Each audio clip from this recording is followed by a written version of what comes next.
શહેરમાં વર્તેજ પાસે આવેલ રંગોલી ચોકડી પાસે ડમ્પર ચાલકે રોડ પાસે વાહનની રાહ જોઈને ઉભેલી મહિલાને અડફેટમાં લઈ કચડી નાખતા કમકમાટી ભર્યું ઘટના સ્થળ પર જ આ મહિલાનું મોત નીપજ્યું હતું.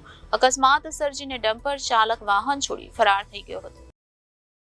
આ બનાવ અંગે મળતી માહિતી મુજબ શહેરના બોલ્ડી ગેટ વિસ્તારમાં રહેતા માવજીભાઈ રાઠોડ તથા તેમના પત્ની રેખાબેન સવારે ઘરેથી રિક્ષામાં બેસી લગ્ન પ્રસંગે હાજરી આપવા ગયા હતા.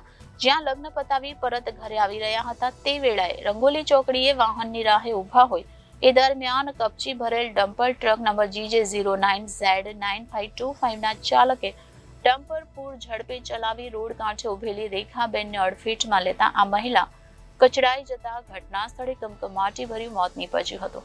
ઘટના સ્થળે લોકોના ટોળે એકઠા થયા હતા. આ અંગે વર્તેજ પોલીસને જાણ કરાતા પોલીસ કાફલો ઘટના સ્થળે દોડી આવી આગળની વધુ તજવીજ હાથ ધરી છે. ભાવનગર જિલ્લો ભાવનગર તાલુકો રંગોલી ચોકડી નજીક જે આજે બનાવ બન્યો છે, બેફામ ડમ્પર ચાલકોના લીધે વારંવાર અહીંયા અકસ્માતની ઘટના થઈ છે. આજે અમારા રાવલ સમાજના બેનનું દુઃખદ અવસાન થયું છે. તો અમારા રાવલ સમાજની એવી માંગણી છે, વારંવાર અહીંયા બેફામ ડમ્પર ચાલકો ચાલે છે એની વિરોધ પોલીસ તેમજ સરકાર કાંઈ કાર્યવાહી કરે એવી અમારા રાવલ સમાજની માંગણી છે. બેન ક્યાં જતા હતા અને ક્યાં લગ્ન પ્રસંગથી બહાર ગયેલા હતા અને રંગોલી ચોકડી નજીક વાહનની રાહ જોઈ અને ઊભા હતા.